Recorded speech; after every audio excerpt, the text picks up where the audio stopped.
जब भी कोई आदमी मर्डर करता है लोग शॉक्ड हो जाते हैं। लेकिन जब एक नॉर्मल सी एजुकेटेड शादीशुदा औरत एक कैलकुलेटेड मर्डर प्लान करती है तो लोग सिर्फ शॉक नहीं होते हैं, लोग कंफ्यूज हो जाते हैं। क्योंकि उनका पूरा वर्ल्ड व्यू हिल जाता है कि ये जेंडर जो केपेबल है बच्चा पैदा करने के लिए, उसे नर्चर करने के लिए सॉफ्ट होता है, फेमिनिन होता है, ये कैसे इतना ग्रूसम मर्डर कर सकता है। वुमेन और क्राइम, जब हम एक लाइन में ये दोनों शब्दों को बोलते हैं तो generally women is the victim and not the perpetrator. तो जैसे एनसीआरबी का 2023 तक का जो डेटा अवेलेबल है उसके अकॉर्डिंग इंडिया में 4,71,000 से ज़्यादा केसेस अगेंस्ट वुमेन रजिस्टर हुए हैं। ये नेशनल एवरेज देखें तो ये रफली 51 कंप्लेंट्स पर आवर रजिस्टर होती हैं। ठीक है। तो जब भी कॉन्वर्सेशन विमेन और क्राइम का होता है, women is the victim. But जब वुमन इज अ परपट्रेटर, यानी जिसने वो क्राइम किया है, जब ये वाले साइड पे महिला आती है तो बहुत अलग अलग तरह की चर्चाएं भी चल जाती हैं। For example Ketan Agarwal murder case में जो अलेजिड मर्डरर है उसकी fiancee Siya Goyal, social media पे एक चर्चा ये चल रही है कि उसे सही और as harsh as a man doing a alleged murder सजा नहीं मिलेगी जितनी एक मर्द को मिलती है, उसे नहीं मिलेगी। सॉफ्टर सजा मिलेगी या नहीं मिलेगी, ऐसा भी बोल रहे हैं कई कई लोग सोशल मीडिया पे। ठीक है। तो आज I am here to present some data and some actual numbers about women as offenders.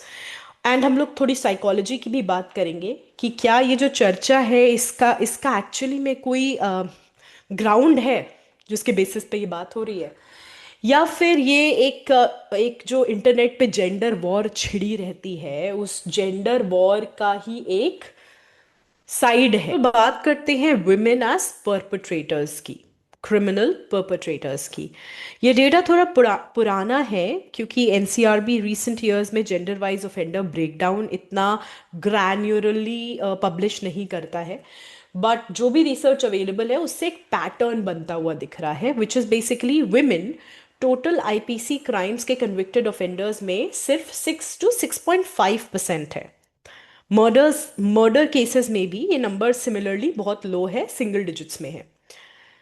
जो क्राइम वुमेन ज़्यादा कमिट करती हैं उनमें टॉप कैटेगरीज हैं क्रुएलिटी बाय हस्बैंड या रिलेटिव्स के अगेंस्ट जो केसेस बनते हैं उसमें इन्वॉल्वमेंट, जैसे कि सास, आप किसी की सास हैं या किसी की ननद हैं और आपको अक्यूज्ड होते हैं डाउरी रिलेटेड केसेस में, और हाउस होल्ड डिस्प्यूटेड से जुड़े वायलेंसेस में। लेकिन जो केसेस हमेशा हेडलाइंस बनाते हैं, जैसे कि रिसेंटली एक मेघालय में केस हुआ था और अभी ये पुणे का केस, वो रेयर केसेस हैं जहां औरत pre meditated calculated cold blooded crimes में प्राइमरी अक्यूज्ड बनती है। एंड यही रेयरिटी है because of which such cases go so viral on the internet. तो अब बात करते हैं एक कोर क्वेश्चन पे। तो क्रिमिनोलॉजी में ना एक प्रॉपर थ्योरी है इसके पीछे जिसका नाम है शिवलरी हाइपोथेसिस। ठीक है। क्योंकि हमारा judicial system predominantly is dominated by males, ये थ्योरी कहती है कि पुलिस, प्रोसिक्यूटर, जजेस सब सबकॉन्शियसली अनकॉन्शियसली विमेन को ज़्यादा मटर्नल, पैसिव, प्रोटेक्ट करने के लायक या इन्फ्लुएंसिबल मानते हैं। ठीक है। तो कई केसेस में उनको वो लाइटर सेंटेंस, बेल या चार्ज रिडक्शन मिल जाता है, और इसकी वजह सिर्फ ये है कि वो एक औरत है। ठीक है। तो ऐसे केसेस में ये भी होता है कि ये भी सोचा जाता है कि because woman is the primary care giver in a family structure to kids और एनीबडी एल्स, तो सोसाइटी और the judicial system also basically thinks that महिला को पनिशमेंट देने से वो पूरा स्ट्रक्चर कोलैप्स कर जाएगा। ठीक है, ये एक हाइपोथेसिस है which is called the शिवेलरी hypothesis. लेकिन इसके बिल्कुल एक ऑपोजिट भी हाइपोथेसिस है which is called the evil woman hypothesis, या रिसर्चर्स इसको डबल डिवियंस भी कहते हैं। इसका मतलब है कि जब कोई औरत ऐसा क्राइम करती है जो फेमिनिन एक्सपेक्टेशंस को क्रॉस कर जाता है और मैच नहीं करता है, जैसे कि cold blooded planned violent murder, okay, तो सोसाइटी उसको दो गुना पनिश करती है। एक बार उस क्राइम के लिए, और दूसरी बार महिला की एक इमेज या महिला से जो एक्सपेक्टेशन है एज अ जेंडर उसको तोड़ने के लिए। तो इसको सिलेक्टिव शिवलरी भी बोलते हैं। मतलब लीनियंसी तभी मिलती है जब महिला को लीनियंसी तभी मिलती है जब क्राइम टिपिकली फीमेल क्राइम हो, या इमोशनल हो, या रिएक्टिव हो, या इन्फ्लुएंस्ड हो, कि मतलब ये लड़की बहुत इजीली किसी से इन्फ्लुएंस होके कोई क्राइम कर दे रही है।